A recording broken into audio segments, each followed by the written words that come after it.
Well, joining us now is national politics reporter with our partners at The Hill, Julia Manchester. Julia, thank you for being here.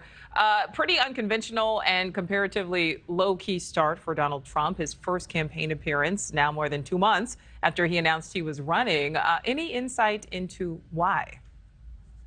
Yeah, it's a good question because we know that in past presidential campaigns Donald Trump's been a part of, you see these big rallies, these, big events with lots of turnout, lots of surrogates. However, I think part of this has to deal with the fact that, this is sort of unprecedented, or we've seen it in the past before, but not recently, where you have a former president running for president once again. And I think you have his team that's, in the midst of really recalibrating. How do they go forward? We have seen that Donald Trump, even though he's the clear front runner in the potential 2024 presidential election field, however, we're seeing, other candidates like Florida Governor Ron DeSantis really starting to narrow that gap. One thing that is important to point out, though, is that even though Donald Trump is a front runner, he's the only announced candidate. So part of the reason why it might be sort of a slow launch is because there aren't many other announced candidates. You saw Donald Trump get in there right after the midterm, so they might have a longer planned strategy in mind. All right, so this event was in South Carolina. The governor was there, Senator Lindsey Graham. They were both there. All, of course, as the former governor, Nikki Haley, is hinting at a run. Is it possible that they're sending maybe a not so subtle message to her?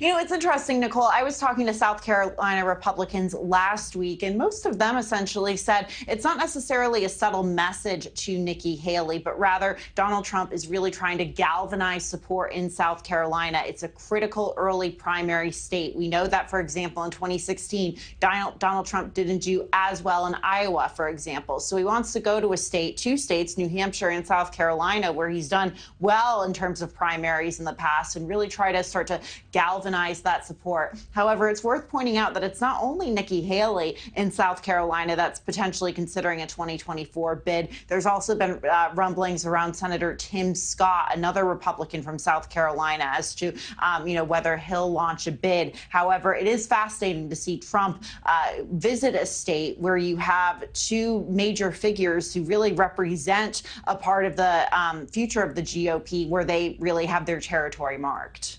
All right, so Julia, let's get back to Trump versus DeSantis. The former president taking his biggest swing at DeSantis to date.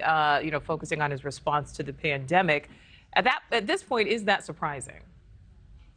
It's not surprising because I think right now these comments that Donald Trump is making about the Florida governor is sort of an expression of his frustration that DeSantis, a one-time ally of Donald Trump, someone who Donald Trump really helped lift up in his political career in 2018 when he was running for governor. I think he's frustrated that now someone like Ron DeSantis is essentially going his own path and could potentially challenge Donald Trump. Donald Trump is someone who talks quite a bit about this idea of loyalty. He brings it up so much. And I think right now he's irritated that Ron DeSantis, in his view, isn't being loyal towards him. I think he's also sending a message to Ron DeSantis directly saying, look, if you decide to do this and run for president and run against me, this is a taste of what could be to come in a primary.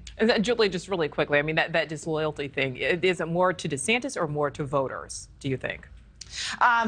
Probably a little of both, but right now I think it's directly at DeSantis because there's so much reporting and so much insight that would suggest that Ron DeSantis is in fact headed towards a 2024 bid. All right, Julia, thank you. Thank you for watching. Go to newsnationnow.com to find NewsNation on your television provider, and don't forget to click the red subscribe button below to get more of NewsNation's fact-driven, unbiased coverage.